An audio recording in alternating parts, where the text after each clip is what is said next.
Donc, on vous laisse avec M.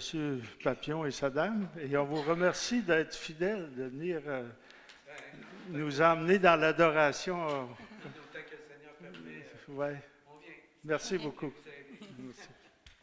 Alors, bonjour à tous. Et ce matin, le but avant la prédication, c'est qu'on puisse se rapprocher de Dieu. N'est-ce pas? Quand on chante, on veut glorifier Dieu, on veut s'approcher de lui dans nos cœurs.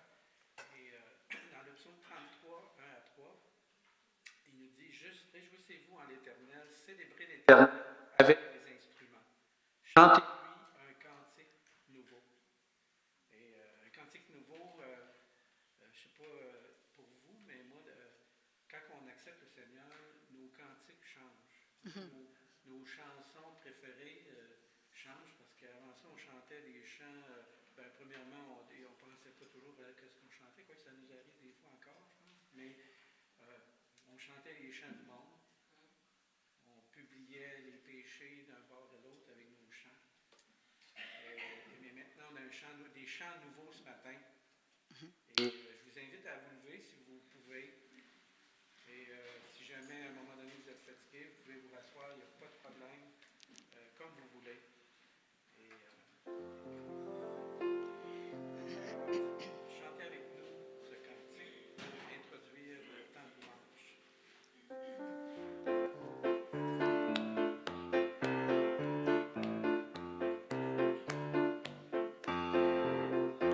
Acclamez le Seigneur avec joie, les fidèles et vous les hommes droits.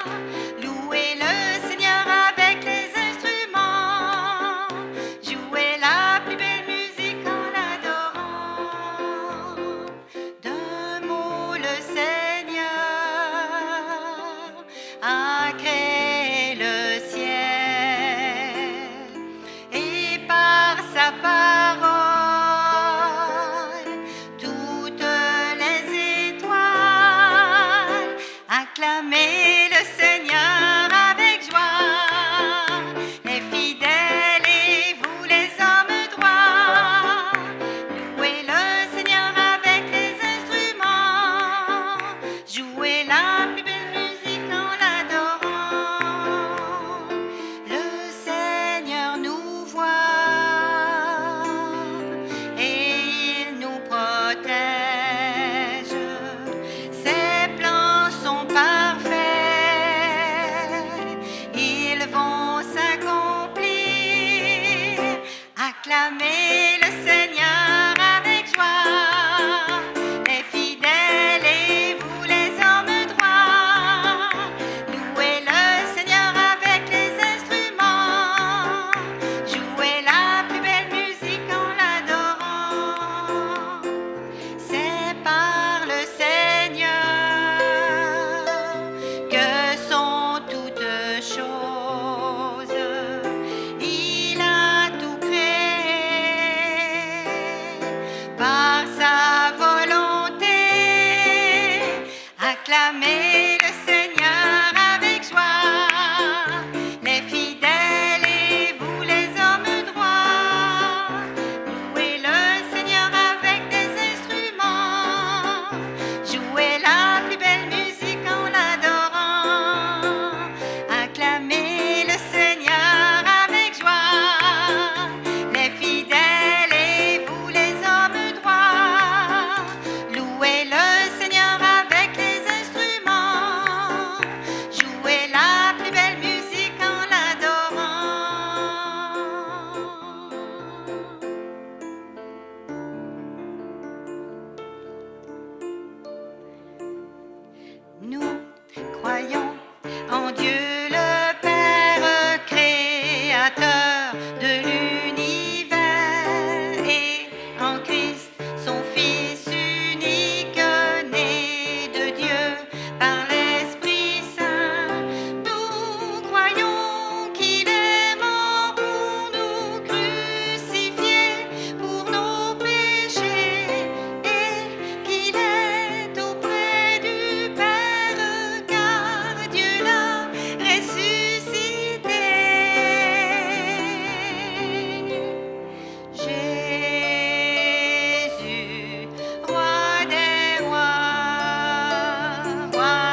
Et dans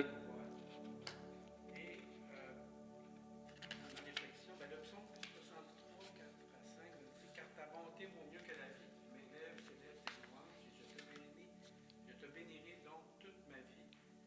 Et ce roi qu'on vient de chanter, on sait que c'est pas juste un justicier qui vient pour punir, mais c'est un Dieu qui est gracieux, qui est fidèle, qui est bon. Avec un roi comme ça, on ne veut pas personne d'autre, n'est-ce pas? Alors, chantons car ta bonté vaut mieux que la vie.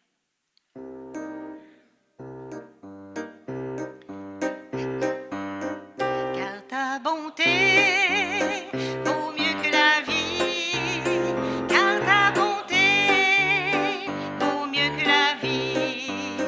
Mes lèvres célèbrent tes louanges, j'élèverai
ce Dieu de fidélité, Dieu fidèle, il n'est pas un Dieu lointain, il est un Dieu près. Et c'est là qu'on veut être auprès de Dieu, n'est-ce pas? Alors, Ah, c'est tout de suite. comment? Ok, excusez, je pensais que c'était fini. On est parti.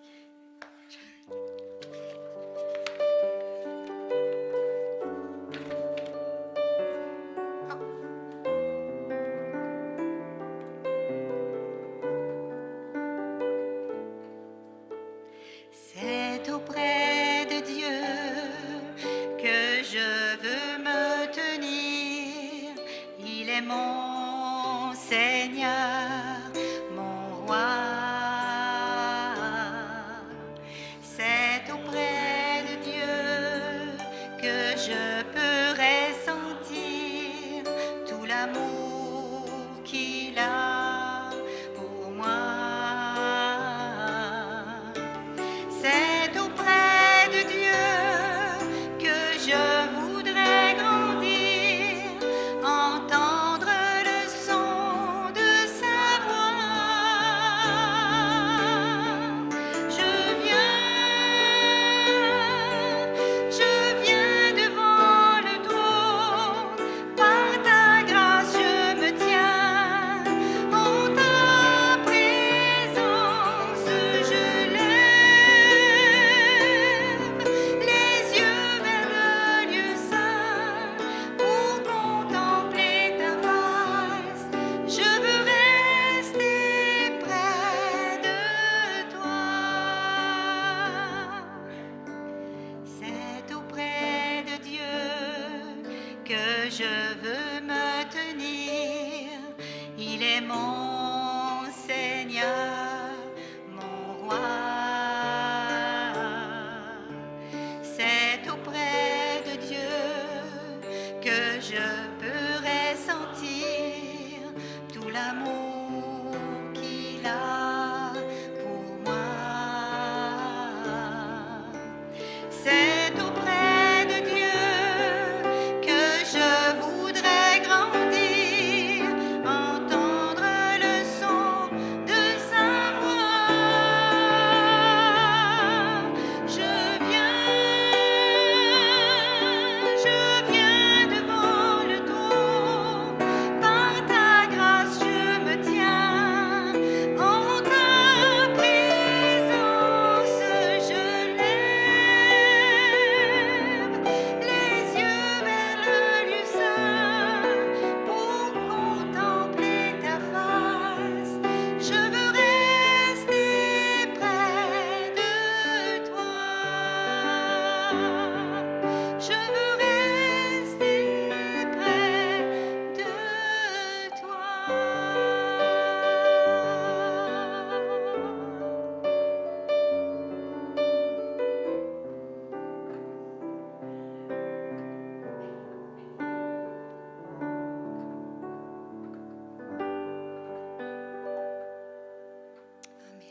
Alors, je vais laisser la parole à M. Bernier pour la prédication. Merci pour les valeureux qui sont restés debout tout ce temps.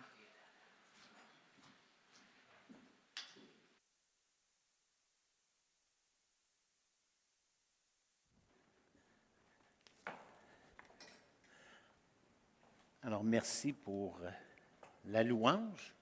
Ça nous prépare bien pour le culte, hein? Alors, on aime toujours ça.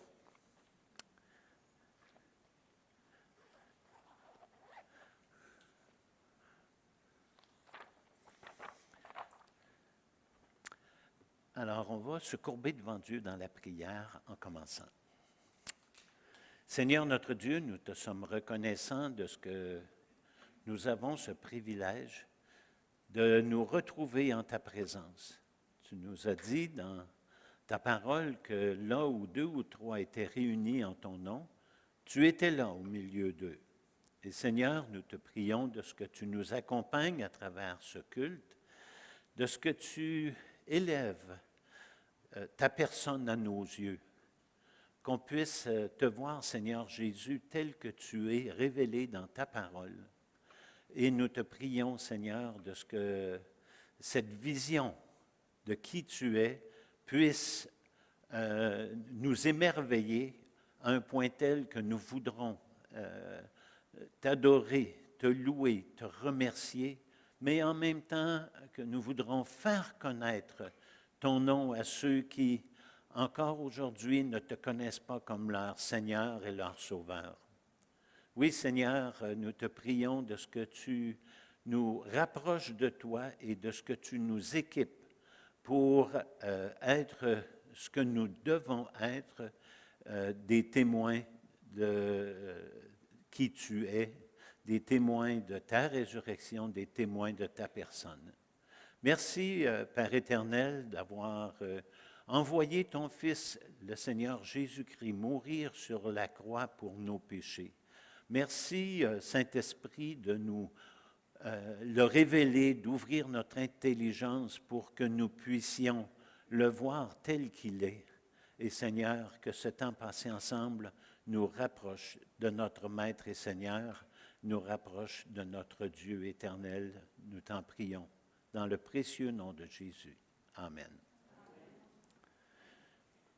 Alors, comme vous savez, on est, quand c'est moi qui enseigne, c'est pas à toutes les semaines, parce que je n'enseigne pas à toutes les semaines, nous sommes dans l'Épître aux Hébreux. Et l'objectif de l'Épître aux Hébreux nous était donné au chapitre 12, quand j'en ai parlé la première fois. Bien, je vous ai cité ce passage de Hébreux au chapitre 12, les versets 1 et 2, où dans ces versets, les chrétiens qui étaient dans cette Église sont encouragés à courir avec persévérance dans la carrière qui leur était ouverte, ayant les regards sur Jésus, le chef et le consommateur de leur foi. Alors, on est encouragé à persévérer. La persévérance, c'est une qualité que Dieu met dans le cœur de chaque chrétien. Chaque chrétien est gardé par Dieu et chaque chrétien va persévérer jusqu'à la fin. Il n'y a pas de doute là-dessus, parce que c'est Dieu qui a commencé en nous cette bonne œuvre et c'est lui qui va la rendre parfaite pour le jour de Jésus-Christ. Alors, en tant que chrétiens, nous avons cette assurance que nous sommes entre les mains de Dieu et que Dieu a entrepris de nous sauver. Et ce que Dieu entreprend, il le met non seulement à exécution, mais il lui donne sa finalité. On va lire Hébreux, chapitre 1. On va lire les 4 premiers versets. Hébreux 1, les versets 1 à 4. Je vous invite à tourner dans vos Bibles. Je vous encourage à lire au fur et à mesure que je lis, à toujours avoir votre Bible avec vous, d'être des Béréens. Qu'est-ce que les gens de Bérée faisaient? Bien, il y avait des sentiments plus nobles que ceux de Thessalonique. Pourquoi? Parce que chaque jour, ils examinaient dans les Écritures ce que Paul leur enseignait. Et nous avons cette responsabilité d'éprouver les esprits. C'est Dieu qui nous y exhorte. Et nous avons cette responsabilité de vérifier ce qui nous est enseigné. Ce n'est pas que je veux vous tromper, mais ça se pourrait que je dise des choses puis que vous allez être capable de venir me dire « Daniel, pas d'accord avec toi. » Et prier avant de venir me le dire, que Dieu me donne un cœur disposé à accepter l'exhortation. Parce qu'on n'aime pas toujours ça, se faire dire qu'on n'est pas correct. Mais si vous voyez quelque chose que j'enseigne qui n'est pas selon les Écritures, pas si ce n'est pas selon ce que vous pensez, qui n'est pas selon les Écritures, gênez-vous pas, venez me voir et on en jasera. Et je serai heureux d'être ramené dans le chemin de la vérité si j'ai besoin d'y être ramené. Alors, que Dieu nous aide là-dedans. Alors, on va lire Hébreux 1, 1 à 4, et nous allons découvrir de précieuses perles qui affermiront notre foi en Jésus-Christ à travers ces quelques lignes. Alors, Hébreux 1, commençant au chapitre 1, les versets 1 à 4. Après avoir autrefois, à plusieurs reprises et de plusieurs manières, parlé à nos pères par les prophètes, Dieu, dans ces derniers temps, nous a parlé par le Fils qu'il a établi héritier de toutes choses, par lequel il a aussi créé le monde et qui, étant le reflet de sa gloire et l'empreinte de sa personne, et soutenant toutes choses par sa parole puissante, a fait la purification des péchés et s'est assis à la droite de la majesté divine dans les lieux très hauts, devenu d'autant supérieur aux anges qu'il a hérité d'un nom plus excellent que le leur. Riche en contenu. Les 4 premiers versets sont excessivement riches en contenu. Alors attendons-nous à avoir dans cette épître-là des vérités qui vont bouleverser notre compréhension du Seigneur Jésus. Les gens à qui l'auteur écrivait étaient des gens qui passaient par un mauvais quart d'heure, si je peux dire, qui vivaient des moments difficiles, et puis qui là, tout d'un coup, après avoir accepté Jésus-Christ comme leur Seigneur et leur Sauveur, ont commencé à avoir des doutes. Et je pense que je serais correct de dire que c'est toute une expérience qu'on a eue. À un moment donné ou à un autre, on s'est demandé si vraiment le Seigneur était en contrôle. C'est pas correct, mais c'est une réalité. Et c'est que le Saint-Esprit était derrière l'auteur de ce livre extraordinaire. Est-ce Luc? Certains disent oui, parce que Luc était un Grec. Et on dit que le contenu, le grec qui est dans l'Épître aux Hébreux, est un grec de très bien.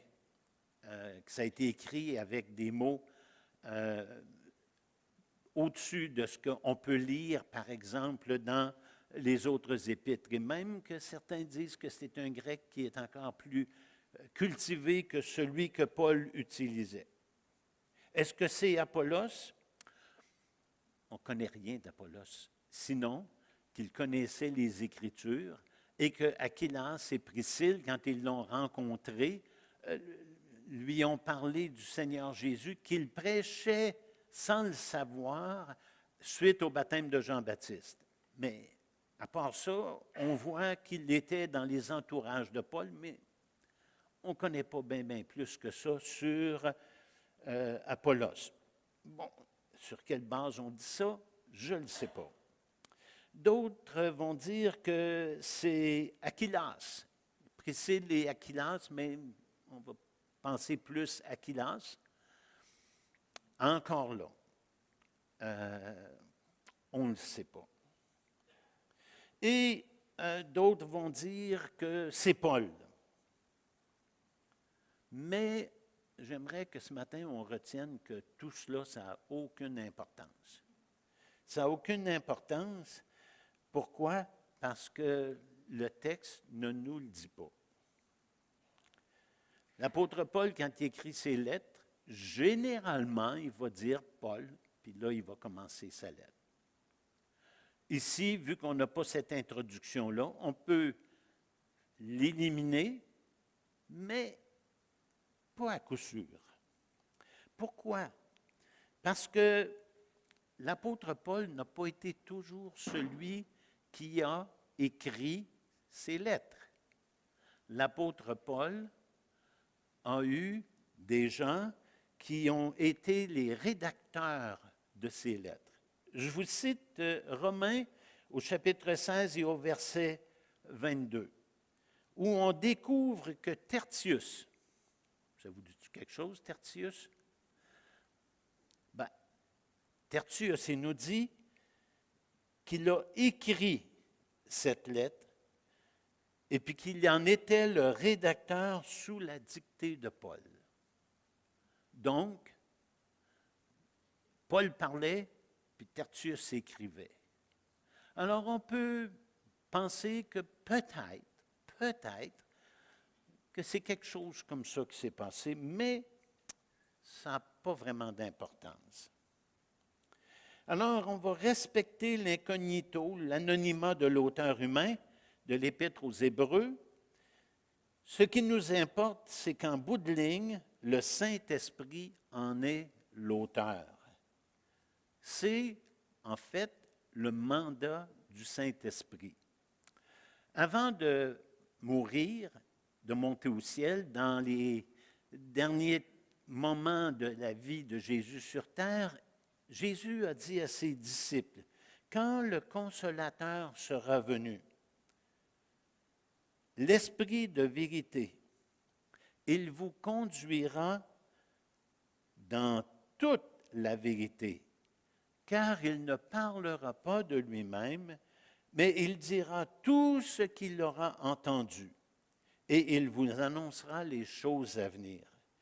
Il me glorifiera parce qu'il prendra ce qui est en moi et il vous l'annoncera. » Alors, on est au chapitre 16 de l'Évangile de Jean, et juste avant la prière sacerdotale, qui était juste avant la mort du Seigneur Jésus.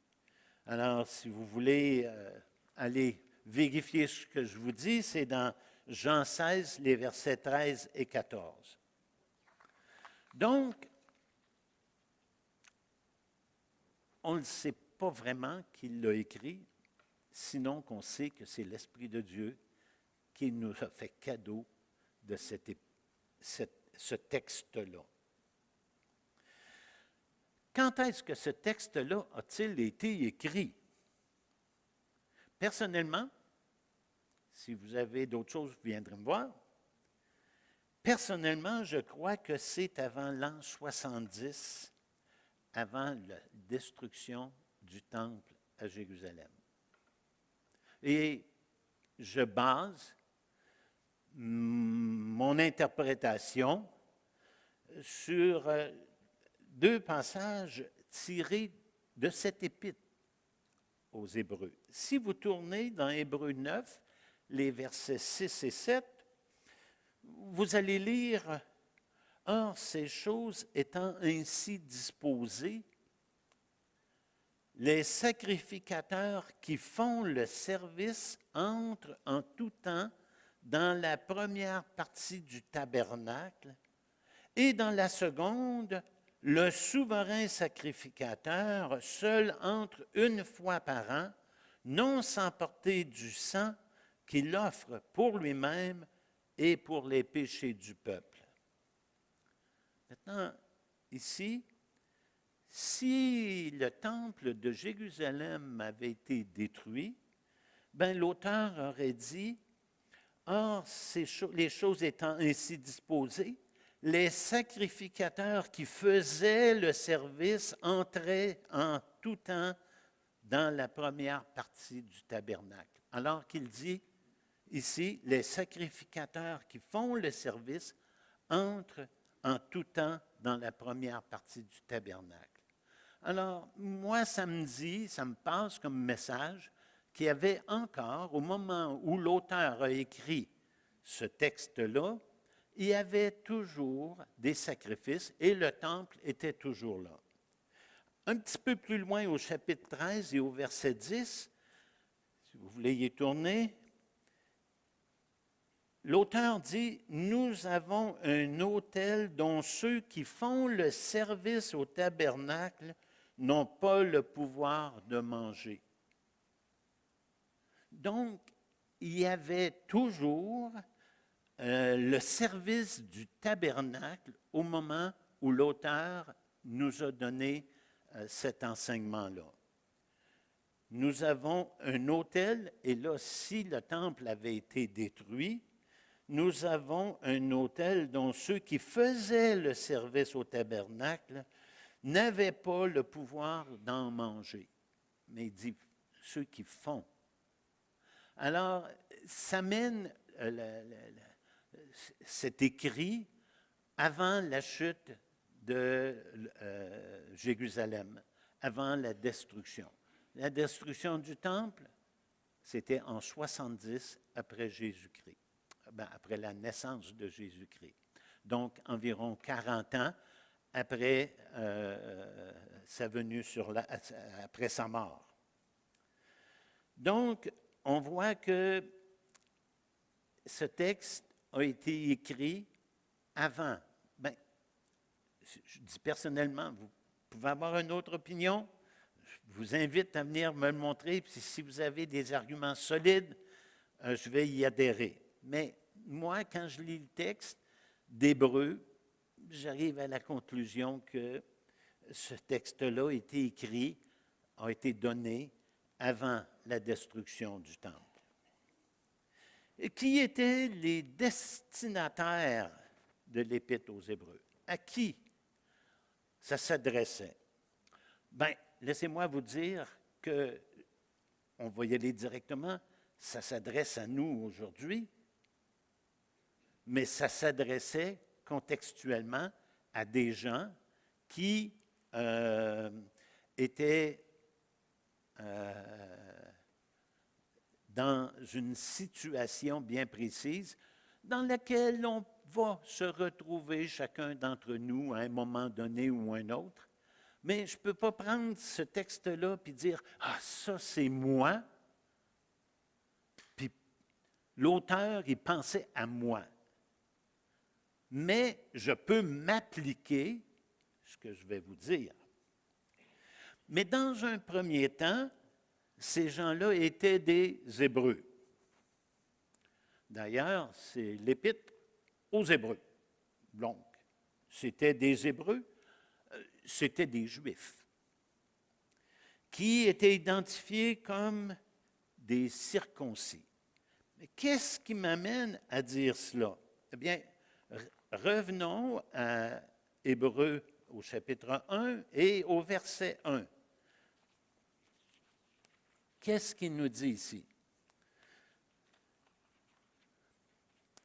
Après avoir autrefois, à plusieurs reprises et de plusieurs manières, parlé à nos pères par les prophètes.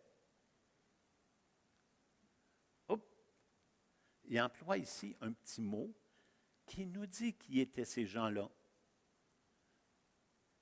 Parler à nos pères. Abraham est mon père par la foi. Mais eux, ils étaient descendants d'Abraham. Et je ne peux pas faire autrement que de m'imaginer puis de conclure que quand il dit ici « parler à nos pères », il incluait ses lecteurs et lui-même était un juif, un hébreu, un circoncis, et il écrivait à des hébreux, à des juifs, à des circoncis. Donc, primordialement, cette épître-là était adressée à des juifs. Puis on va le saisir tout au long de l'épître parce qu'il adresse des choses qui ont affaire avec le culte que les Juifs rendaient. Et ce que l'auteur veut faire, il veut élever Christ aux yeux de ses frères et de ses sœurs qui passaient à travers des moments difficiles, des moments de remise en question, des moments où est-ce qu'il essayait de joindre les deux, la foi en Christ et l'obéissance à la loi. Mais l'auteur va essayer, ou par l'Esprit de Dieu, je pense que c'est plus qu'un essai, de les amener à saisir l'assurance qu'ils devraient avoir par la foi en Jésus-Christ. Si vous prenez vos Bibles toujours dans l'Épître aux Hébreux, parce qu'on est là-dedans, au chapitre 3 et au verset 6, c'était des gens qui étaient exhortés à retenir. Là, on va avoir quelques passages tirés de l'Épître aux Hébreux et je vous invite à suivre.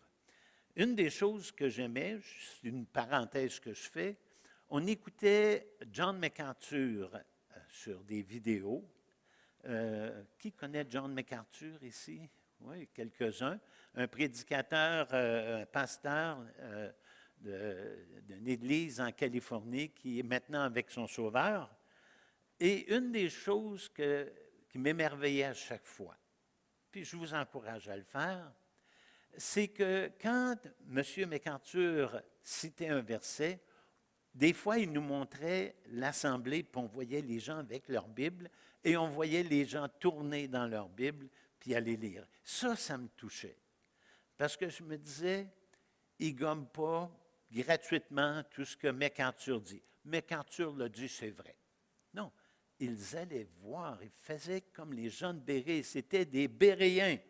Et je vous encourage à être des Béréens. Alors, ces gens-là étaient exhortés à retenir jusqu'à la fin la ferme confiance et l'espérance dont ils se glorifiaient. Vous allez voir ça dans chapitre 3, le verset 6. Donc, c'était des gens qui étaient exhortés à retenir jusqu'à la fin la ferme confiance et l'espérance dont ils se glorifiaient. Si tout avait roulé comme sur des roulettes, comme on dit, tout avait été simple et clair, il n'y aurait pas eu une exhortation pareille. Il va aussi, un autre, le chapitre 4, les versets 14, si vous voulez y tourner, c'était des gens qui étaient exhortés à demeurer fermes dans la foi qu'ils professaient. Pour que l'auteur leur dise « demeurez fermes », c'est qu'ils voyaient qu'ils étaient chambranlants. Alors, il leur dit, tenez ferme dans la foi. Et ça, là, ces exhortations-là, on les prend pour les Hébreux, là, mais on peut les prendre pour nous aussi aujourd'hui. Parce que ces exhortations-là nous rejoignent aujourd'hui. Une autre chose, au chapitre 6 et au verset 18, c'était des gens qui étaient exhortés à trouver un puissant encouragement dans les promesses de Dieu. À trouver un puissant encouragement dans les promesses de Dieu. Dieu a parlé et ce que Dieu a dit, c'est vrai. On peut y faire confiance. Au chapitre 10 et au verset 23, il dit que c'était des gens, on peut voir que c'était des gens qui étaient exhortés à retenir fermement la profession de leur espérance. Si ça avait été quelque chose d'acquis, il n'y aurait pas eu à leur faire cette exhortation-là, cet encouragement-là. Mais il les encourage à retenir et il ajoute fermement la profession de leur espérance. Au chapitre 12 et au verset 7, c'était des gens qui étaient exhortés à supporter le châtiment. Parce que c'est comme à des fils que Dieu les traitait. Et là, l'auteur, il va dire, vos pères vous châtiaient, puis vous ne leur en vouliez pas. Mais votre Père céleste, il vous châtie pour votre sanctification. Des fois, on trouve ça difficile. Mais si on est conscient que Dieu est en plein contrôle de tout, que Dieu me connaît personnellement, même mieux que je me connais moi-même, bien, il va utiliser un châtiment adapté à mon problème. Et on va voir à travers les Écritures, pas juste dans l'Épître aux Hébreux, que Dieu ne va pas permettre qu'on soit éprouvé au-delà de nos forces. Il nous connaît. Il nous connaît mieux qu'on se connaît. Il nous connaît dans les plus fines fibres de notre personne et de notre personnalité. Donc, il dit ici au chapitre 12 et au verset 7, supportez le châtiment.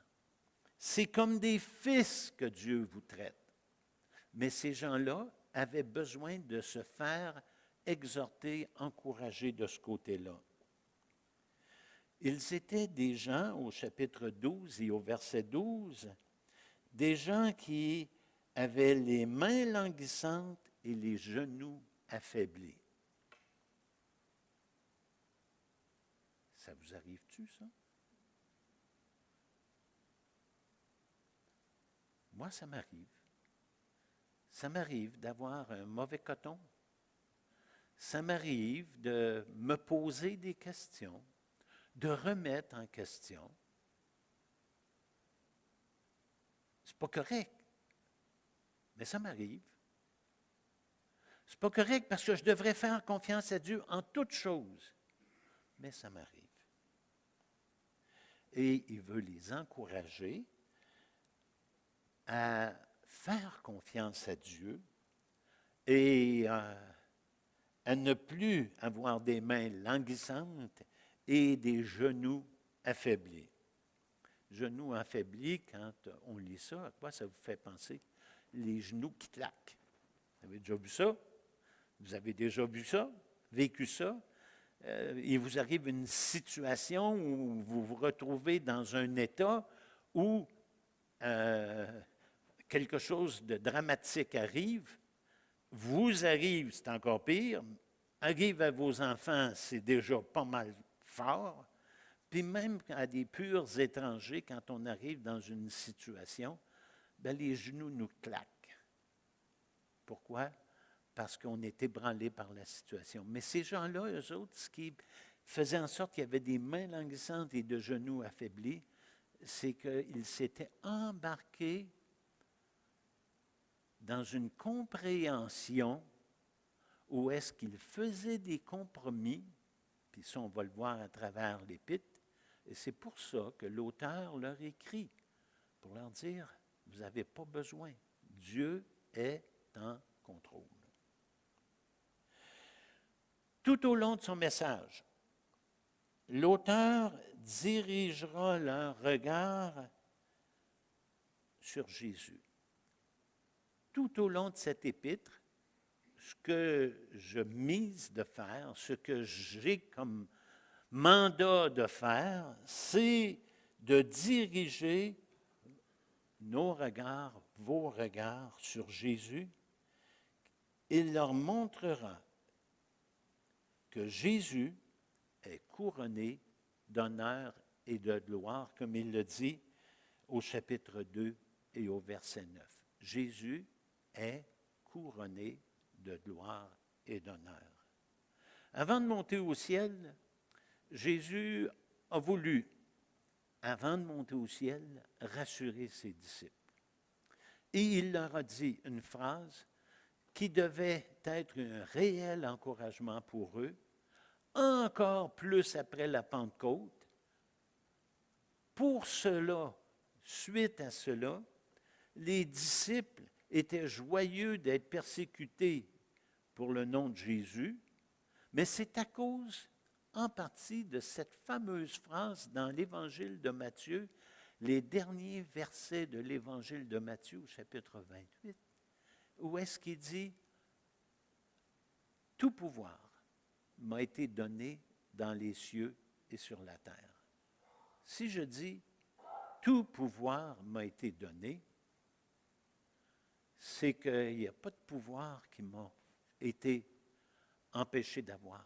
Et lui, il dit qu'il a reçu de Dieu tout pouvoir dans les cieux et sur la terre. Tout pouvoir m'a été donné dans les cieux et sur la terre. Allez, faites de toutes les nations des disciples, les baptisant au nom du Père et du Fils et du Saint-Esprit. Et là, il ajoute une phrase qui devrait être pour chacun d'entre nous un réel encouragement. Car je suis avec vous tous les jours jusqu'à la fin du monde. Est-ce que vous êtes conscient que Jésus est ici ce matin? Pas juste ici. Lui, il a la capacité maintenant d'être omniprésent. Et il nous voit, nous, à l'Église baptiste évangélique de Victoriaville, puis il y a d'autres chrétiens dans la région, puis il les voit aussi. Alors, ayons pas peur, là, il n'est pas juste ici. Il est là où 2 ou 3 sont assemblés en son nom. Et l'auteur de l'Épître aux Hébreux nous dit au chapitre 2 et au verset 9, « Mais celui qui a été abaissé pour un peu de temps au-dessous des anges, Jésus, nous le voyons couronné d'honneur et de gloire à cause de la mort qu'il a soufferte, afin que par la grâce de Dieu, il souffrit la mort pour tous. » Quel encouragement! Quel encouragement! Si on va au verset 1, il nous dit ici, Dieu, à plusieurs reprises et de plusieurs manières, a parlé à nos pères par les prophètes. Comme je l'ai dit précédemment, les pères, c'était des Juifs, premièrement.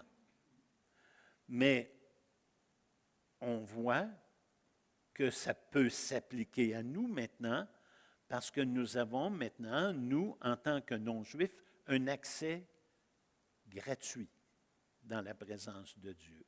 On a été convoqués pour être dans sa présence. On est maintenant l'Israël de Dieu, que Dieu chérit, que Dieu aime. Nous avons subi, et réjouissons-nous les hommes, une circoncision, pas celle faite avec la main d'homme, mais du cœur. Une circoncision du cœur. Et il nous dit ici que Dieu, à plusieurs reprises.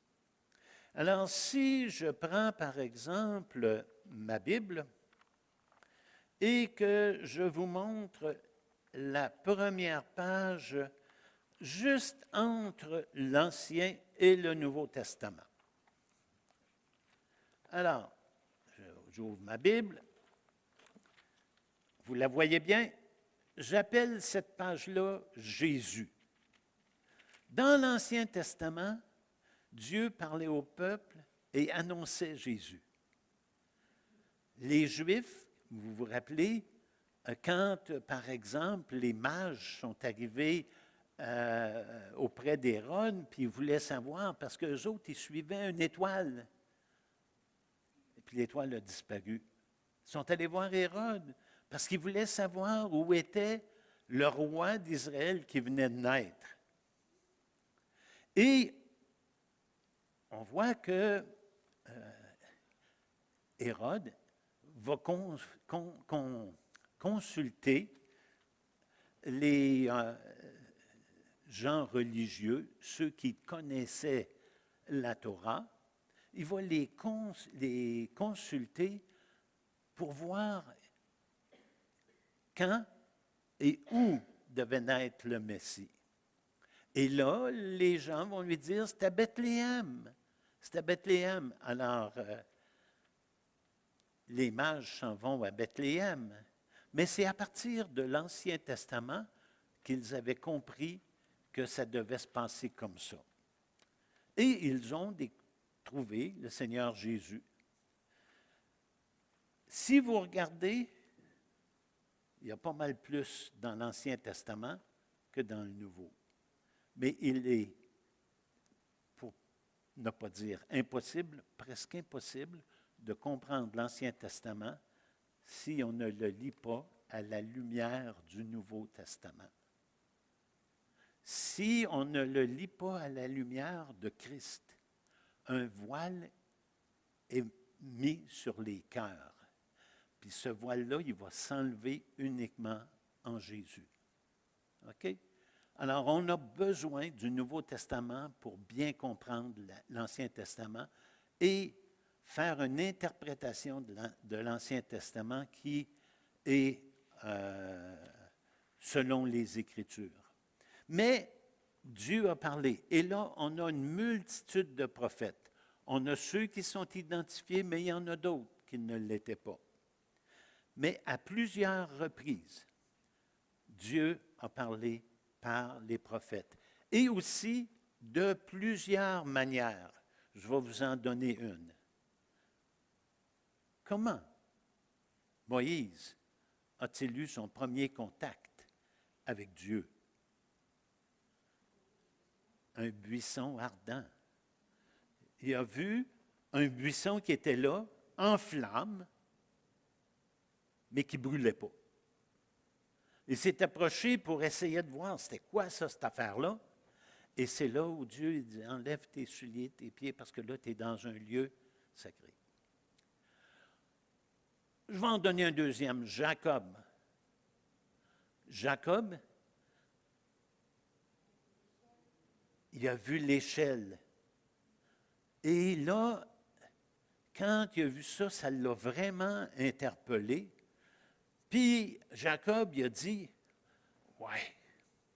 Il dit, quand je vais repasser par ici, là, si tu me bénis, puis il a senti la présence de Dieu. Si tu me fais du bien, puis si tu me ramènes, puis tu vas être mon Dieu. On voit que ce n'est pas tout à fait de même que ça s'est passé. Hein? Dieu est intervenu une autre fois avec Jacob. Et on va voir à travers les Écritures des manifestations divines à travers l'Ancien Testament, je parle. Parce que là, quand il dit, après avoir autrefois, à plusieurs reprises et de plusieurs manières parlé à nos pères, on parle de l'Ancien Testament. Et quand vous allez faire la lecture de l'Ancien Testament, essayez de voir toutes les fois où Dieu a interpellé, est intervenu, a exhorté le peuple, a encouragé le peuple, a fait du bien au peuple. Vous allez voir que c'est omniprésent dans l'Ancien Testament. Donc, l'Ancien Testament, c'est la parole de Dieu et l'apôtre Paul va écrire « Toute écriture est inspirée de Dieu et utile pour enseigner, pour corriger, pour instruire. » Il ne parlait pas du Nouveau Testament. Il parlait de l'Ancien Testament parce qu'il n'avait pas le Nouveau Testament. Et quand il a écrit ça, il était loin de penser, je crois, que son épître allait faire partie du canon de la Bible. Mais, il va nous dire que c'est utile pour corriger, pour instruire. Alors, l'Ancien Testament est là et l'apôtre Paul le voyait comme c'est une écriture qui a été inspirée de Dieu. Le verset 2, « Dans ces jours qui sont les derniers, Dieu nous a parlé par le Fils. » C'est la façon dont la Bible du Sommeur a rendu cette façon-là, cette façon de parler de ces jours-là. Dans ces jours qui sont les derniers, Dieu nous a parlé par le Fils. C'est ce qu'il leur dit au verset 2. Pierre, à la Pentecôte, va dire quelque chose de à peu près dans le même sens. Vous pouvez y tourner, c'est dans Actes des Apôtres, le jour de la Pentecôte, au chapitre 2. Actes des Apôtres, au chapitre 2. Et Pierre se présente devant le peuple. Les apôtres sont sortis de la chambre haute, puis ils se sont adressés au peuple.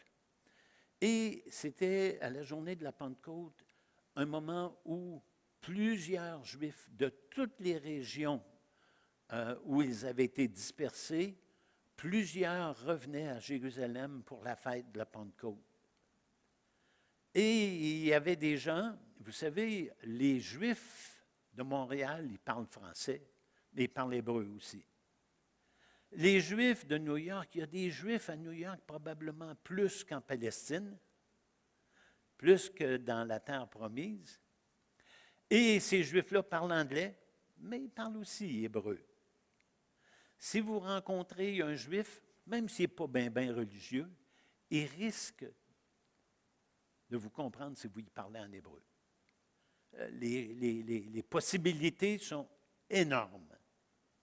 Et les Juifs qui étaient assemblés là, ils les entendaient chacun dans leur langue maternelle. L'hébreu, c'était leur langue religieuse. Mais s'ils devenaient, et là, il nous donne dans le même chapitre, qu'il y avait des gens qui venaient de Parthe, de Mède, d'Élamites, ceux qui habitent la Mésopotamie, la Judée, la Cappadoce, le Pont, l'Asie, la Phrygie, la Pamphylie, l'Égypte, le territoire de la Libye, voisine de Cyrène, et ceux qui sont venus de Rome, juifs et prosélytes, Crétois et Arabes. Comment les entendons-nous parler dans nos langues des merveilles de Dieu? Et là, il y en a qui ont dit, ils en ont bu un peu trop. Mais Pierre leur dit, écoutez, il est 9 heures du matin. On s'entend là? Ils ne sont pas réchauffés, là. Pas parce que tu ne le comprends pas qu'il est réchauffé. Ils ne sont pas réchauffés. Mais il dit, mais c'est ici ce qui a été dit par le prophète Joël. Dans les derniers jours, dit Dieu, je répandrai de mon esprit sur toute chair. Alors, il est en train de dire, et je ne lirai pas le discours au complet de Pierre, mais il est en train de leur dire, ils ne sont pas chauds, on va prendre une expression québécoise, mais ils sont l'accomplissement de la promesse de Joël. Ça se passe là, présentement, ici. Si vous voulez aller lire la prophétie de Joël, c'est dans Joël 2, 28. L'apôtre Paul va dire, l'apôtre Paul, oui, dans 1 Corinthiens 10 et 11, 10 et 11, je vais le lire, « Ne murmurez pas comme ceux qui murmurèrent. Quelques-uns périrent par l'exterminateur. Ces choses leur sont arrivées pour servir d'exemple. Et ils ont été écrites pour notre instruction. » Et là, il ajoute, « À nous qui sommes parvenus à la fin des siècles. » Il va dire aussi dans 2 Timothée 3, 1 et 2, et c'est un passage qui est souvent tiré un peu trop loin. « Sache que dans les derniers jours, il y aura des temps difficiles, car les hommes seront, et là il donne un paquet de péchés, que vous allez retrouver d'ailleurs dans l'Épître aux Romains au chapitre 1. Mais ce qui est intéressant, il dit dans les derniers jours, et moi j'ai été de ceux qui ont cru que c'était vraiment comme aujourd'hui.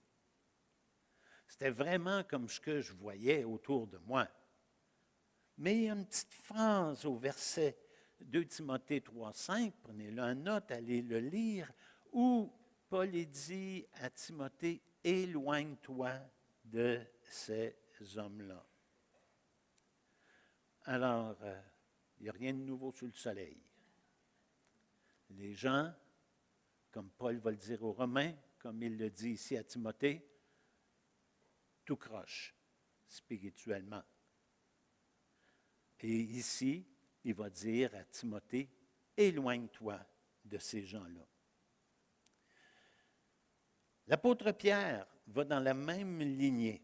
Il dit, mais dans son épître, chapitre 2, dans 2 Pierre, chapitre 3, les versets 8 et 9, mais il est une chose, bien-aimée, que vous ne devez pas ignorer, c'est que devant le Seigneur, un jour est comme 1000 ans, et 1000 ans sont comme un jour.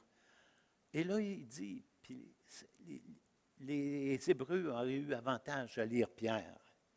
Le Seigneur ne tarde pas dans l'accomplissement de la promesse, comme quelques-uns le croient, mais il use de patience envers vous, ne voulant pas qu'aucun périsse, mais voulant que tous arrivent à la repentance. Alors, vous ne voyez pas le bout du tunnel ou la lumière au bout du tunnel, inquiétez-vous pas. Inquiétez-vous pas. Il ne tente pas dans l'accomplissement de sa promesse. Parce qu'il y en avait qui croyaient ça, puis parmi les Hébreux, ceux à qui l'auteur écrivait, il y en avait qui étaient rendus à ce point-là. Mais il dit, il use de patience. Pouvez-vous vous imaginer à quel point la patience de Dieu est grande? Quelle année sommes-nous aujourd'hui? 2026. Si Dieu avait été un petit peu moins patient, puis qu'il était revenu en 1970, je manquais le bateau. Et il est encore patient. Il y en a encore qui vont être sauvés. C'est pas merveilleux un peu? Un jour, il y avait un frère qui, à la réunion de prière, on était sur la rue Manic dans le temps. Il y en a quelques-uns qui étaient là. Et il y avait un frère à toutes les réunions de prière où j'ai assisté, pas à toutes, mais les premières réunions de prière, qui priait Dieu, puis qui disait, « Ah, Seigneur, reviens, Seigneur. » On le souhaite. « Reviens, Seigneur Jésus. » C'est à la fin du livre de l'Apocalypse. Mais ça me tiraillait, puis je suis allé voir le frère, puis je lui ai dit, en nommant ses enfants, est-ce qu'ils sont tous sauvés? Non, il dit, pourquoi tu me poses la question? Bien, j'ai dit, si Jésus revient maintenant, il faudrait peut-être qu'il attende qu'il soit sauvé. Hey, je pense que la dernière fois que je l'ai entendu prier, reviens Seigneur. Il l'a peut-être changé un peu, je ne me souviens pas exactement, mais oui, on souhaite que Jésus revienne. Avez-vous hâte que Jésus va revenir? Il va revenir. Mais je penserai à mon garçon. Puis je suis certain que vous allez me nommer des gens, puis vous allez me dire, oh, il pense aussi à lui, puis à elle, pour que Dieu fasse un travail de salut en eux avant de revenir. Comme Pierre, l'auteur de l'Épître aux Hébreux encourage ses lecteurs à la persévérance. Pour ce faire, il leur présente Jésus dans toute sa gloire. Et c'est ce qu'on va voir à travers l'Épître aux Hébreux, la gloire de Jésus. Le deuxième cantique qu'il a chanté ce matin, pour moi, ça avait été choisi pour ça. Ça répondait à cela. Car le Fils est le rayonnement de la... Écoutez bien ça, la sommeur.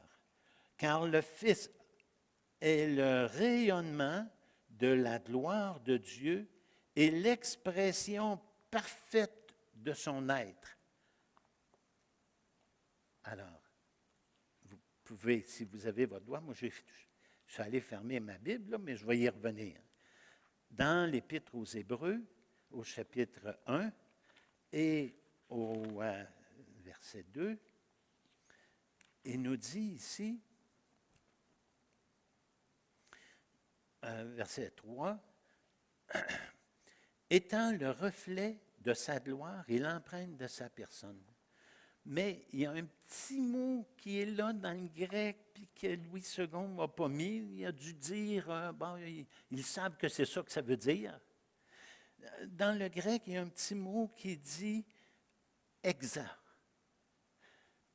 qu'il est l'expression exacte de son être. Et la sommeur l'a rendu l'expression parfaite de son être.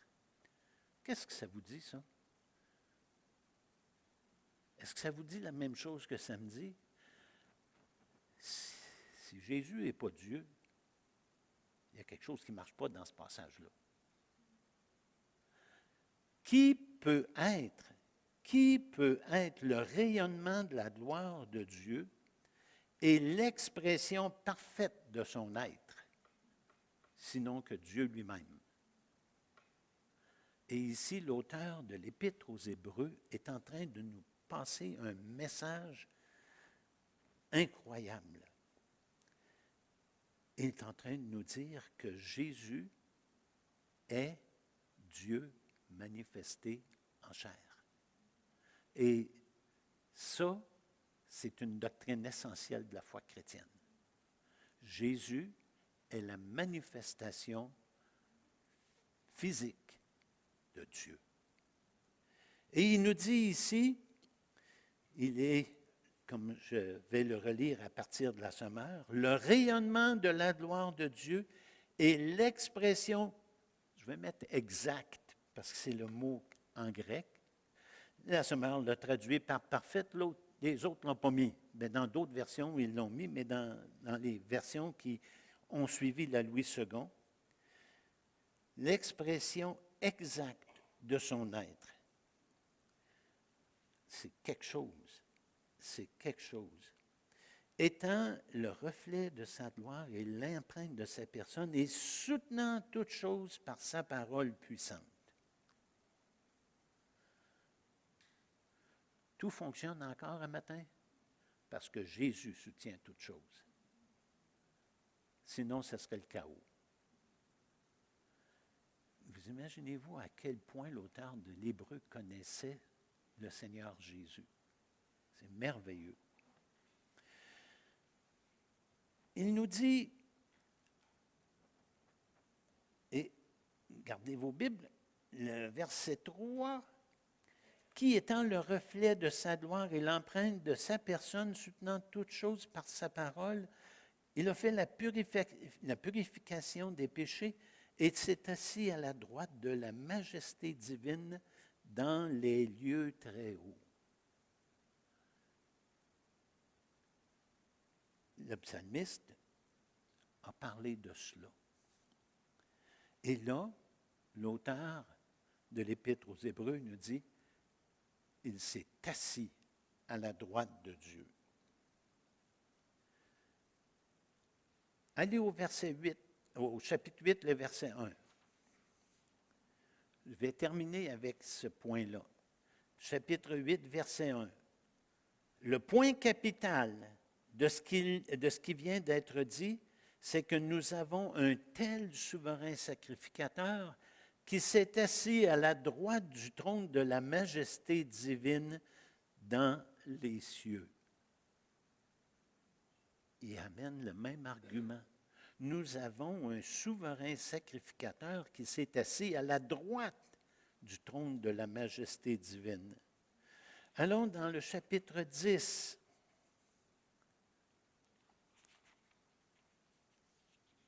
Et au verset 12, 10-12, lui, après avoir offert un seul sacrifice pour les péchés, s'est assis pour toujours où? À la droite de Dieu. Chapitre 12, verset 2.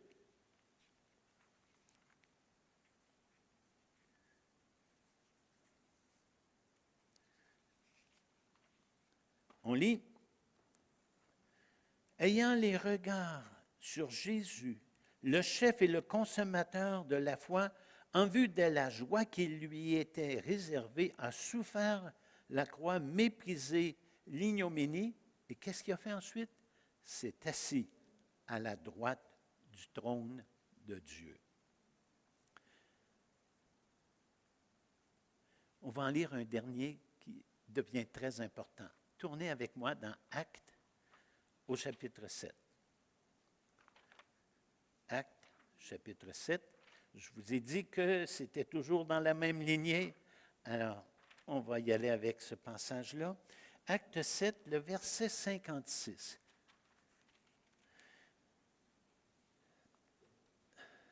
Ça nous parle d'un homme de ce qu'on connaît, le premier martyr chrétien, Étienne. Et Étienne, au verset 55, mais Étienne, rempli du Saint-Esprit et fixant les regards vers le ciel, vit la gloire de Dieu et Jésus debout à la droite de Dieu. Et il dit, voici, je vois les cieux ouverts et le Fils de l'homme debout à la droite de Dieu. Et ceux qui se préparaient à le lapider, là, Ça a été la goutte qui a fait déborder le vase. Ils poussèrent alors des cris et se bouchant les oreilles, ils se précipitèrent tous ensemble sur lui. Ils le traînèrent hors de la ville et le lapidèrent. Les témoins déposèrent leurs vêtements aux pieds d'un jeune homme nommé Saul. On va pas en reparler dans le cadre de l'Épître aux Hébreux, mais vous connaissez l'histoire. Et il lapidait Étienne qui priait et disait, « Seigneur Jésus, reçois mon esprit. » Puis, s'étant mis à genoux, il s'écria d'une voix forte, « Seigneur, ne leur impute pas ce péché. » Et après ces paroles, il s'endormit. Alors, en conclusion, par l'étude de l'Épître aux Hébreux, préparons-nous à rencontrer notre merveilleux Sauveur. Amen. Je laisse la parole, je ne sais pas si on peut dire ça, à nos troubadours.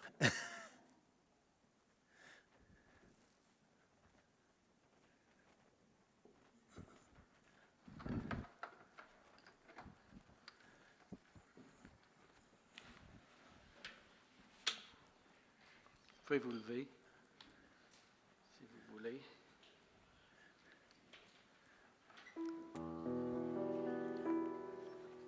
Je vais te laisser.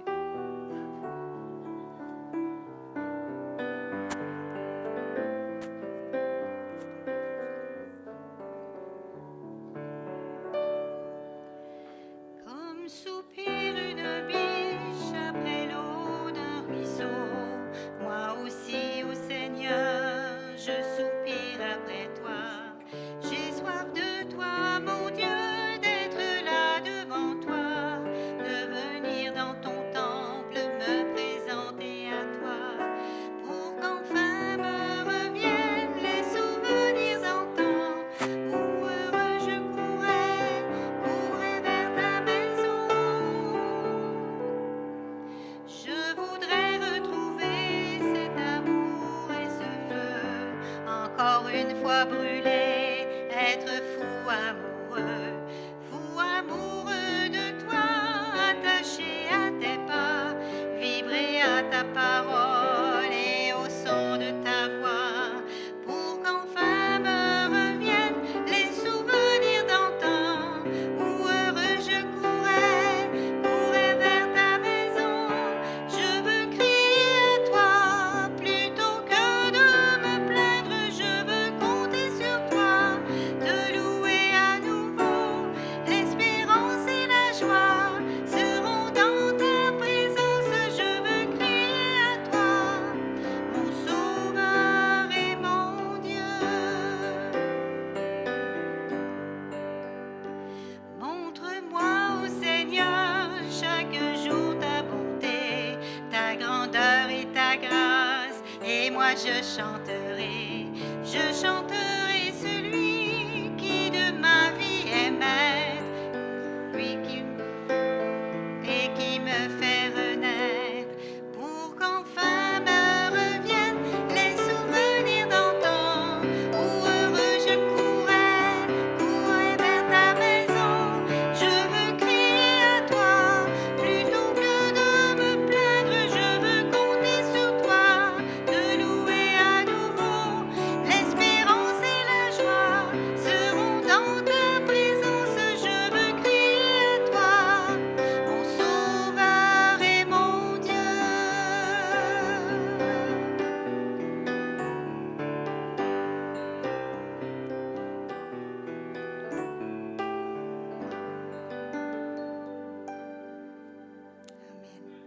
Merci à tous. Est-ce qu'il y a quelqu'un qui vous adresse la parole à la fin ou c'est terminé? Oui, je peux prier. Bien, Seigneur, après cet avant-midi de chant, de prédication de ta parole, Seigneur, on est enrichi.